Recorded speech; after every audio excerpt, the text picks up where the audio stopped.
Yo, Bakayalo Konoyalo, le chapitre de One Piece 1053 étant fini, on est en pleine pause. Oda prend une pause d'1 mois, donc là on n'aura plus de chapitre de One Piece, donc on va pouvoir faire des théories. Oui, bon, vous verrez mes vidéos là, c'est encore des vidéos à l'arrache, je ne prends que 10 minutes à les faire, je n'écris pas le texte, c'est à l'arrache, je vais bégayer, c'est pas grave, tu vas accepter les théories, voilà, tu vas écouter quand même, parce que là c'est un débat de puissance. Oui, ce que tu attends, je sais que vous aimez les débats de puissance, vous là, chez les communautés de One Piece. Et là, on va s'intéresser à Ben Beckman contre Mihawk. Oh là là, Mihawk, meilleur épéiste, contre le célèbre Ben Beckman qui avait neutralisé Kizaru avec son flingue. Enfin, il n'avait pas neutralisé, mais il lui a mis un coup de pression et c'était terminé. Voilà, il appartient à l'équipage de Shanks. Les amis, ce combat entre les deux, vous n'allez pas y croire, mais moi je pense que Mihawk est supérieur à Ben Beckman. Pourquoi je dis ça? Vous allez comprendre très vite, parce que qui est le plus fort entre Zoro et Sanji? Sanji étant le numéro 3, Zoro le numéro 2, pour moi Zoro est plus puissant que Sanji. Donc par parallélisme, je dirais que Mihawk est plus puissant que Ben Beckman. Alors pourquoi je dis ça? Attention les amis, il va falloir vous accrocher parce que la théorie, elle est violente. Donc bien évidemment, ce n'est pas la vérité absolue, c'est une théorie. Voilà, t'y crois pas, c'est comme tu veux, mais voilà. On va commencer à faire des théories et après essayer de les valider. Mais voilà. Donc, comme je le disais dans One Piece, il y a un cycle qui est très clair, net et précis. Et ce passage de flambeau se fait via le chapeau de paille. Qu'est-ce que ça veut dire? C'est-à-dire que le roi des pirates, Roger, a transmis son chapeau de paille à Shanks, qui ensuite, Shanks, lui, l'a transmis à Luffy. Et pourquoi il y a un passage de flambeau comme ça? Pourquoi est-ce qu'il y a un cycle? Parce que finalement, quand on regarde le flashback de Roger, il a un peu traversé toutes les mêmes îles. Il a fait à peu près le même voyage que Luffy, sauf qu'il est arrivé jusqu'au bout. Donc en fait, ce qu'on peut savoir, c'est que Shanks a passé son chapeau de paille à Luffy.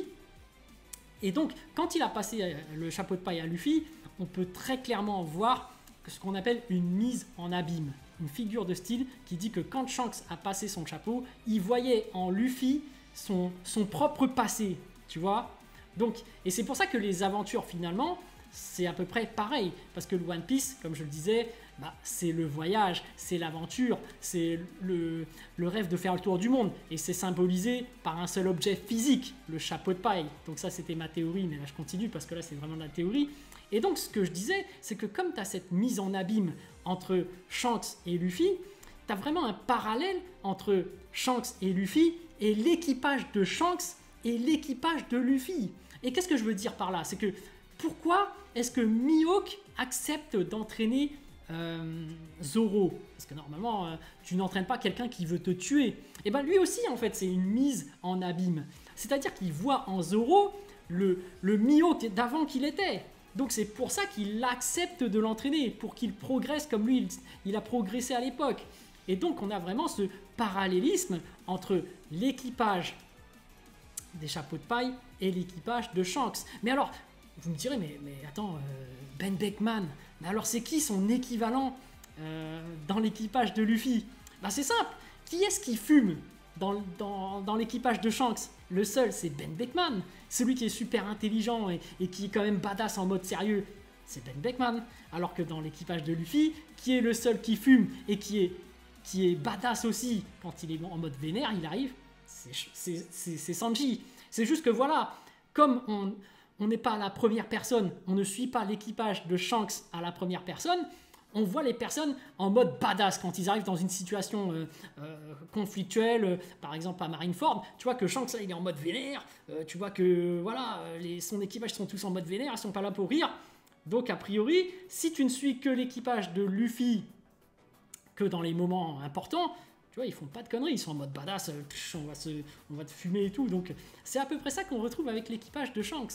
Donc pour moi, il y a clairement un parallélisme entre l'équipage de Luffy et l'équipage de Shanks.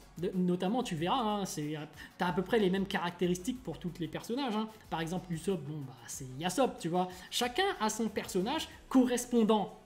Donc, si on se fie à chaque correspondance Et au niveau de puissance, puisque Sanji est le numéro 3 de l'équipage de Luffy et que Zoro est le numéro 2, bah dans l'équipage de Shanks, bah, ça voudrait dire que Mihawk était dans l'équipage en tant que numéro 2 et que Ben Beckman est le numéro 3. Mais que comme Mihawk est parti, bah du coup c'est Ben Beckman qui est devenu le second. Mais si jamais il revient, enfin officiellement dans l'histoire, bah, du coup ça voudrait dire que Mihawk, meilleur épéiste, et ben lui il est plus puissant que Ben Beckman. Donc voilà, Ben Beckman, et tu vois au niveau des caractéristiques physiques, le mec qui fume, Luffy il a sa cicatrice, voilà, Shanks il a une grosse cicatrice, Zoro voilà, il a la tête un peu mode tu vois, cette espèce de calvitie sur les côtés là. T'as Mihawk qui est à peu près pareil. En plus, ils sont tous les deux meilleurs, qui veulent tous les deux être meilleurs épéistes. Et en plus, tu vois, Zoro, tu sais, il a son œil. Bientôt, moi, je suis certain qu'il va l'éveiller comme Mihawk, tu vois. T'as carrément, au niveau de leur fil rouge de développement de personnage, les mecs suivent la voie de leur mentor. Enfin, voilà, bon, je les considère comme mentors, mais tu vois, Luffy, il suit un peu la trace de Shanks. Zoro, il suit un peu la trace de Mihawk, très clairement. Donc pour moi, tu as clairement ce parallélisme, tu as cette figure de style de mise en abîme, là.